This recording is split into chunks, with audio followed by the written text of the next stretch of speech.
Hey guys, welcome back to another episode of the Three Terrible Gamers podcast. This is episode 124 here with Colin. Hey guys. All right, we have one from a couple weeks ago, actually. We never got to it, but I still wanted to go over it. So, Nintendo issues a warning for unauthorized online play on the Wii U and 3DS. So Nintendo shut down official network-powered Wii U and 3DS online servers last April, but fans haven't been willing to give up the favorite games that easily. While some simply kept their consoles for as long as they possible in the past, shut down to avoid disconnecting, others turned to alternative means like Pretendo. It's still a work in progress, but the open source project is using cleanroom reverse engineering to recreate the official service established by Nintendo, and has been usable for quite a while already. It worked on the 3DS family of consoles and the Wii U. The latter doesn't require a hacked console for it to function, although it's a feature many more limited if it's used in the normal non-jailbroke way. It's not clear what prompted Nintendo to speak out about Wii U Online replacements on its Japanese customer service Twitter account today. Well, a couple weeks ago. It didn't specifically call Pretendo out, but the unofficial network service has now weighed in on the matter itself to an extent. It's actually on board with Nintendo's warning to say, we understand Nintendo's warning. Always be cautious of what you're installing and do proper research. Yeah. I mean, of course, Nintendo's always going to deter you from using any third party anything, if it's not from them, but what else are people supposed to do whenever, you shut down the online servers and people still want to play those consoles online? They're going to have to use third party. And Pretendo kind of answered back with that, saying that they are committed to user safety. And, they said obviously use it at your own risk, but they said that their tools and servers are open source and they are committed to user safety, going so far as to release security patches for games Nintendo themselves no longer supports. It says, backing up that point, Nintendo says that it previously released security patches for Mario Kart 8 and Splatoon, fixing critical vulnerabilities several months before Nintendo released official updates. So, I mean, obviously do it at your own risk, but it seems like Nintendo kind of has their own security that they watch for. I mean, obviously, there's always going to be flaws in security. There's flaws in Nintendo security, but that's why there's always patches to fix those flaws. Yeah, and people have to think too that, or Nintendo has to think that it shut down online services for people that probably only have that console. Mm-hmm. Yeah, I mean, there's One or people out the there that other. don't have the Switch yet. They still play a Wii U. The very few that got a Wii U, or there's a crap ton of people that got the 3DS that still play the 3DS. So Mm-hmm. you shut them down. What else are they supposed to do to play online? Yep, gotta go to a different company since you decided to shut yours down, Yep. basically. Yep. All right. So I'm sure they'll eventually say the same thing about Nintendo Life doing that online eShop themselves. Oh yeah. It's just Nintendo. If it's not them, they don't want you to fool with it, which I could get it. They don't want their user base to fall underneath traps and stuff and get hacked, but some third party stuff is pretty legit and safe. And more secure than Nintendo themselves. Yeah, because modders themselves, data miners and everything make stuff, especially if it's open source, anybody can access it and fix it and put patches on it, not just the developers themselves. Yeah. All right, we can move on. The next Sony production movie is a Resident Evil reboot. Zach Greger, best known for the director of horror movie Barbarian and member of the comedy group The Whitest Kids You Know, is working on Resident Evil reboot movie. The Hollywood Reporter says that bidding war has erupted over who will distribute Krager's take on the classic Capcom survival horror game franchise. With Krager set to both write and direct the reboot, according to THR, four studios are bidding for the distribution rights, including Netflix and Warner Brothers. Krager is best known for his 2022 horror movie Barbarian, about a woman who books a stay in a rental house only to discover it hiding horrifying secrets. Which it's a great movie. I've seen it. Oh, Krager already finished the work in his next film, Weapons, which his source has been testing very high with audiences. So this guy knows what he's doing, especially in the horror genre. I think a Resident Evil movie would be a good movie. Seems, I mean, it's a zombie franchise, so they usually do pretty well if they're obviously made right. And if this guy knows what he's doing, especially when it comes to horror, like you said, then should be a pretty decent movie. Did Resident Evil never get movies made for him? I thought they did back in the past. They might have. I never watched any. If they did, I can't say for sure.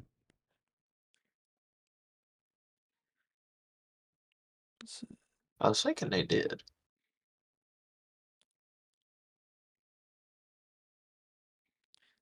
So Yeah, they did. okay, That's what I was thinking. I was like, I swear up and down they used to, like back in way back. Well, not way back, like early 2000s. It's been a hot minute regardless. yeah, Movie.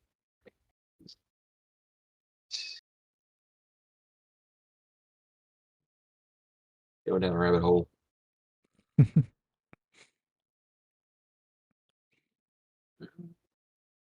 I don't want to shop. I just want to know when they actually came out.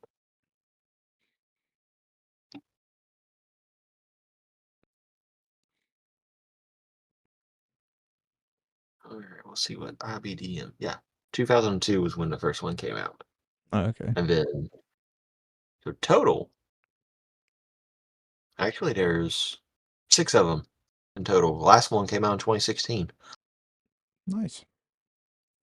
They had Resident Evil Apocalypse, Resident Evil Extinction, Resident Evil Afterlife, Resident Evil Retribution, Resident Evil The Final Chapter. So it's no longer the final chapter, but obviously that was a whole different director. Yeah. Well, now there's gonna be another one. So Yeah, it'd probably be a complete reboot of the series, and he's going to take his own take on it. mm-hmm. Which, I mean, the old Resident Evil movies, I think I watched the first two, and there was more action horror opposed to actual horror. Yeah. Kinda like the game. Yeah. Says other upcoming PlayStation production pictures include Until Dawn, Days Gone, Ghost of Tsushima, Gravity Rush, Helldivers, Horizon Zero Dawn, and an Uncharted sequel. It said there's also a God of War TV show, which we've talked about before, in the works, as well as a Ghost of Tsushima anime series recently announced. So Sony's bringing a lot of games to the big screen or your TVs for a TV show. Yeah, which isn't surprising since Sony's, has been in the movie industry for a while. Yeah. And then The Last of Us season 2 should release here, I think, in the next few months. Can't remember exactly when they said. I think it may be April. I could be wrong, but sometime this year. Pretty sure it's first half anyway.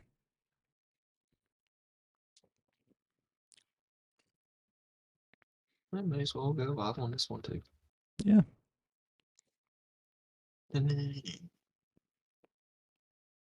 Potential 2025 release window, and this was the most recent one they have is in December. Yeah. will be released in 2025. It's just no exact date. I thought I seen one. It could have been for something else. Oh, I see one for a couple weeks ago. Potential. No, it still says January update. Yeah. Here's everything we know about season 2. This is gonna be based on a SEGA game, which I kind of figured. Yeah.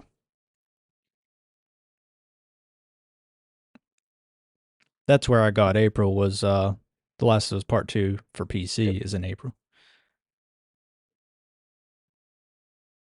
It'll also both of them April. Okay. HBO has confirmed The Last of Us season 2 will premiere in April 2025. Okay.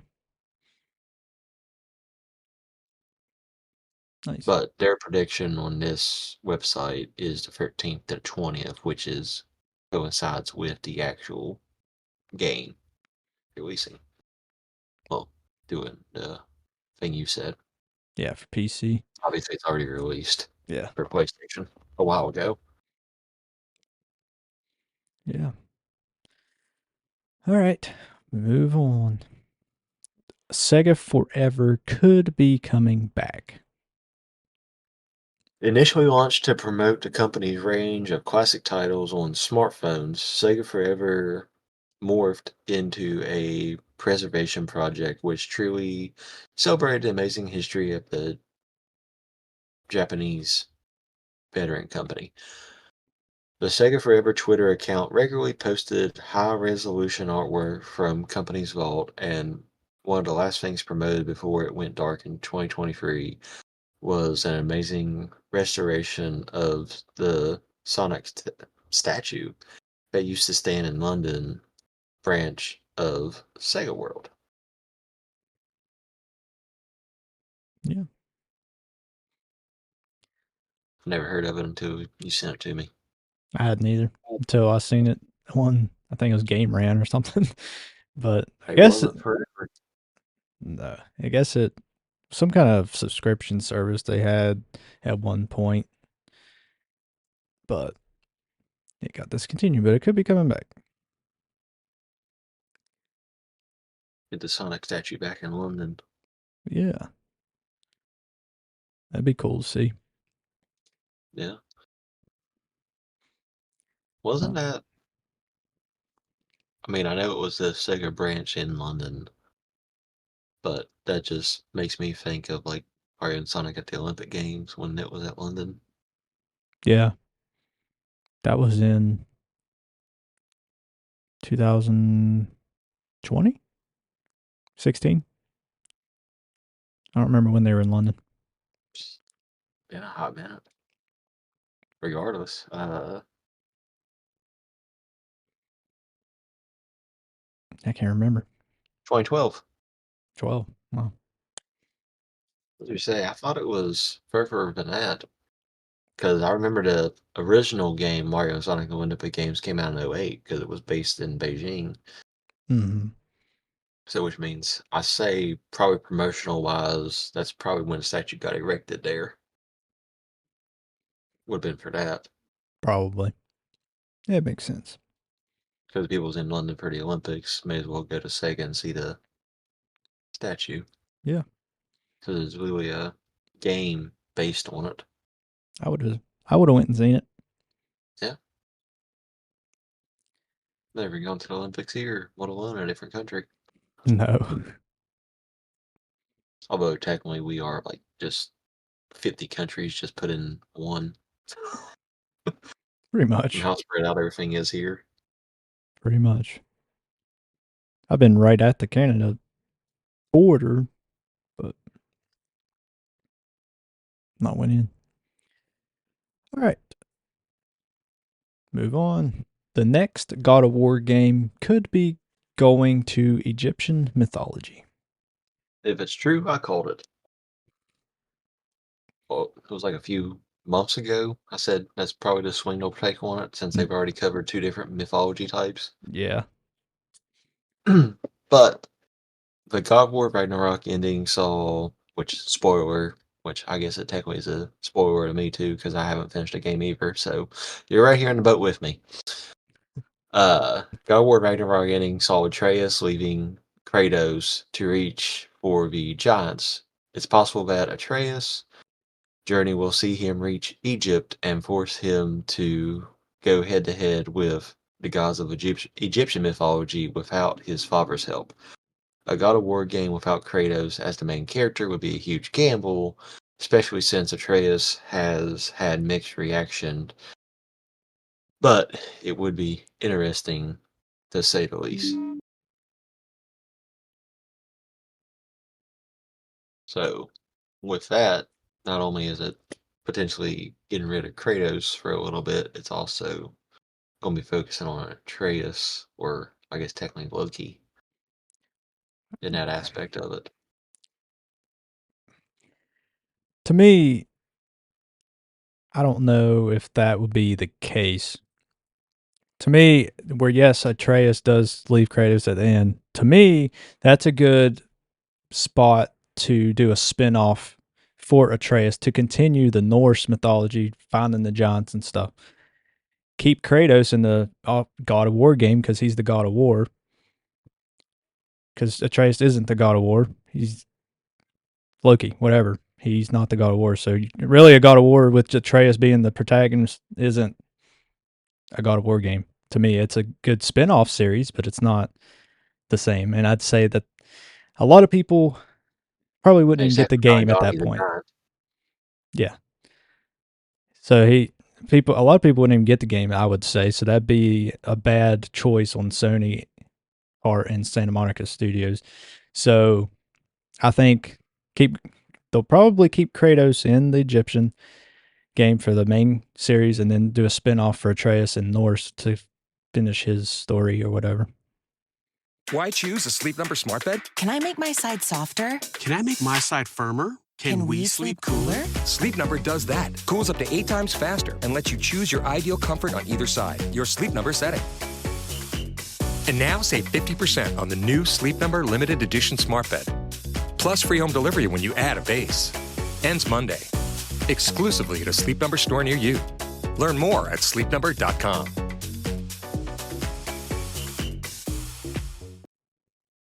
Now, here's the part I was telling you about earlier, the rabbit hole I was going to jump down. Okay. With this, regardless, whether it's Atreus or Kratos. So I was doing more thing because obviously playing Yu-Gi-Oh as a kid and everything, having the Egyptian god cards, Mm-hmm. because obviously we're talking about Egyptian mythology here. As a kid, obviously I never thought to put two and two together, but literally all three, well, technically two of the god cards are true in that nature. So you got Osiris, which is technically the Sky Dragon, Slifer. That's what it translates to. Don't know why it was so inappropriate, because other releases of the Yu-Gi-Oh decks outside of English speaking was Osiris, is what it translated to. So don't know why Osiris was so inappropriate in the English language. But Osiris, which is Slifer the Sky Dragon, which is a potential thing they could fight, which I think that's technically Jupiter, is where they reside at from what little bit of studying I was doing into it. And technically the Ring Dragon of Ra, which Ra being the sun god itself, to their mythology, which I'm sure whoever winds up doing that will wind up fighting that. So technically he could have a little, they could, Santa Monica Studios could throw a little dragon in there that protects him to technically be the winged dragon of Ra from a Yu-Gi-Oh standpoint. And then Obelisk the Tormentor. Obelisks are technically just basically archways to get into the tombs. But Obelisk the Tormentor obviously is something that could be protecting their underworld. That's also another statement for it in the Yu-Gi-Oh aspects. So those are technically free boss fights that Santa Monica could come out and be like, okay, this could work, especially being both technically because the Yu-Gi-Oh anime being from Japan initially too, Yeah. and Sony PlayStation being technically Japan-based, even though Santa Monica Studios is in Santa Monica, California.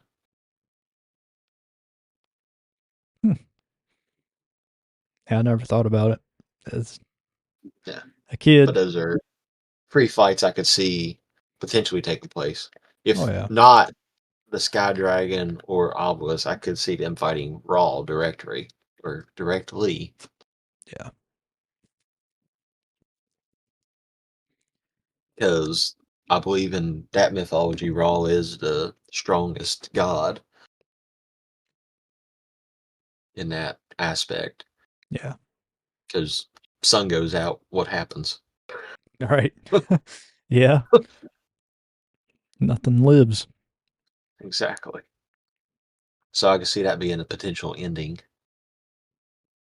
Yeah, maybe we'll see. I just think it wouldn't be a good move to take Kratos out of the main series. Nah, Like I I said, mean, that'd be a great spinoff. I would play that spinoff game, but I can't say that I would play a main series game without Kratos. they could even take an approach to where he has a different kid in Egypt. Yeah, Be like a long lost kid. I don't know. I don't know if it would be kind of weird, I guess, not having somebody with you, but at the same time, you don't really need somebody with you because in the first, Greek games, Great. you didn't have anybody with you. But I know there was more hack and slash, but I mean, But there I, was more I don't story know. involved in it. You could have somebody, I don't know, with you like Mimir or something. I mean, probably not him because different mythology, but something like Mhm. that. I mean, all mythologies are pretty similar. Mhm. It's just renaming some characters, but the story for some of them are pretty similar. Yeah. Because even Mimir, I mean, yeah, he comes in handy because he'll tell you like where an attack's coming from if you can't see it or something, if it's off screen or whatever, behind you or whatever. It comes in handy, but it's not necessary. Like you don't have to have it. And Atreus, in 2018, he shot arrows at different enemies for you. That's helpful to injure them or whatever, but at least it's not completely a must. Yeah, So, especially since its roots is in hack and slash. yeah, to me, it wouldn't be worth the gamble to remove Kratos altogether from the main series.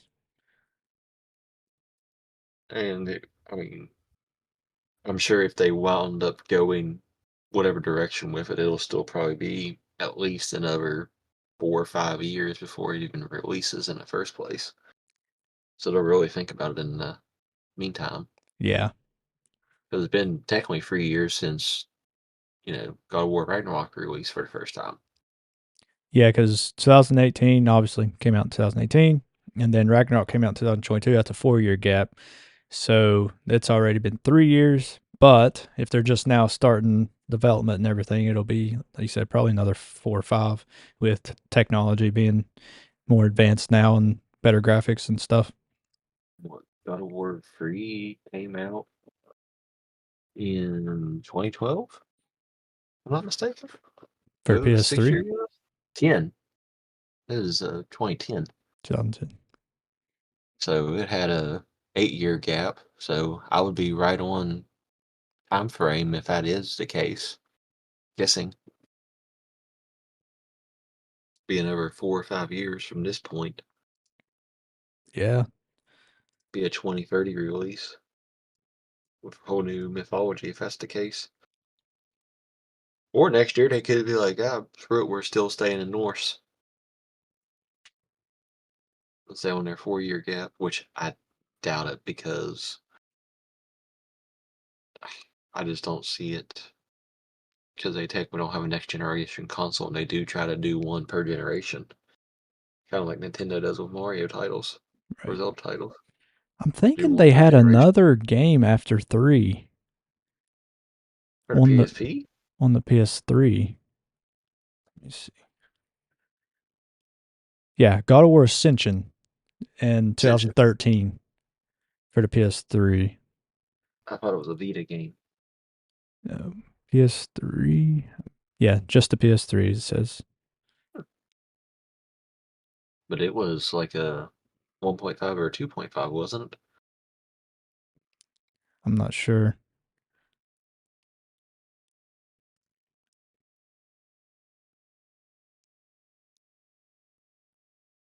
see if it's canon. It says it's worked on God of War Ascension 1, 2, 1 and 2 reconfirmed secondary canonicity.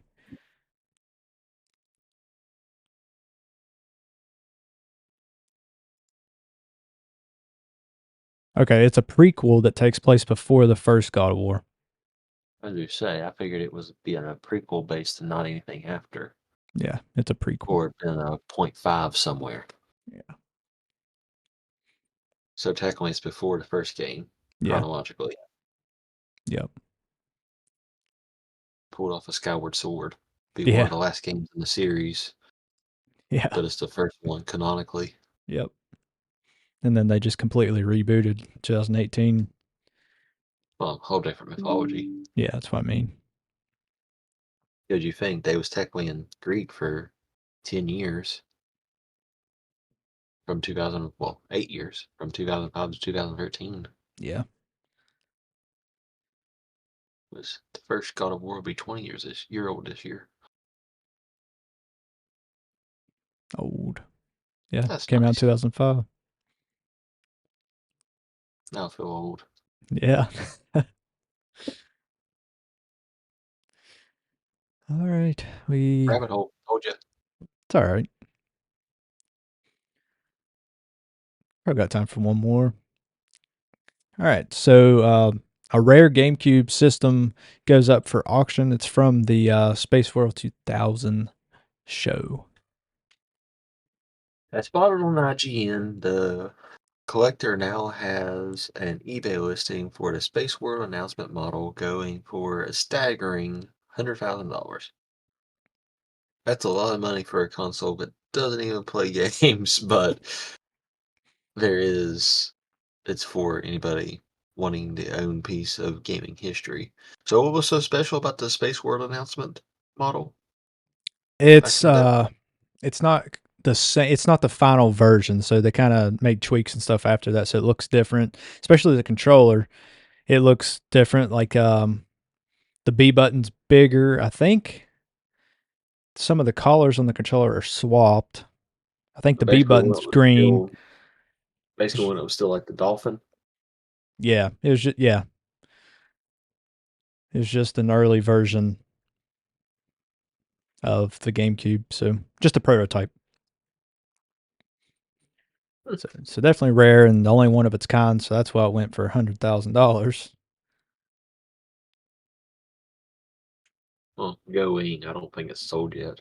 Yeah, At least the time of my article. it'll sell. Oh, I guarantee it'll sell. I'm, Somebody has the money to I'm collect it. surprised they didn't ask for more. Honestly. Yeah, if it's a one of a kind, Mm-hmm. it means there's no duplicates or anything else. I See still when don't see how. I mean, I was assuming Nintendo would have sold it to somebody in a day, or one of the old people from Nintendo just took it home with them and died and gave it to somebody else. probably. I don't know There's how people come up with this stuff. You think Nintendo would keep that'd be something that they would keep to like put in like their they could have museum a that they reason. have. Yeah, I They could see just Nintendo just paying 100,000 back for it and put it in their museum. yeah. And then there's also, I mean, a bunch of GameCube development kits that would be sent to obviously companies to test their games on. You know, people were developing games for the GameCube back in the day. Those sell for a crap ton too, and they look weird and obviously can't play the discs. They run a certain hardware that they used for testing and stuff, so you can't actually play games on them. They sell for a lot too, Yeah, and they come in different it's colors and all kinds of stuff. it's insane to me just how much the price tag is, though. I mean, if I had 100,000 laying around, I'd probably buy it, but if I Yeah, was rich, but I'm not. yeah. That'd be cool. That'd definitely be something cool to have in your collection. But We get tax write off. yeah, I'm sure we can make it work. could. They're like, so you bought this, but you don't even have the money for it, but you're trying to write it off. Well, yep. They got a loan for it. Yeah. The bank could be like, why do you need this? Like, because I want it for my collection. They're like, okay, I got you. We'll see it in the background. Yeah. It's only one of its kind. People watch just for that. Piece of gaming history behind Ashton every single time, every week. Yeah. But that's all the time we have. We appreciate you guys for listening. Follow all of our podcast socials, our Twitch, YouTube, Discord, Instagram, Twitter, TikTok, Facebook, pretty much all of them. Buy merch on Redbubble and TeePublic. You have anything? That's it. All Later, right. guys. Appreciate you guys.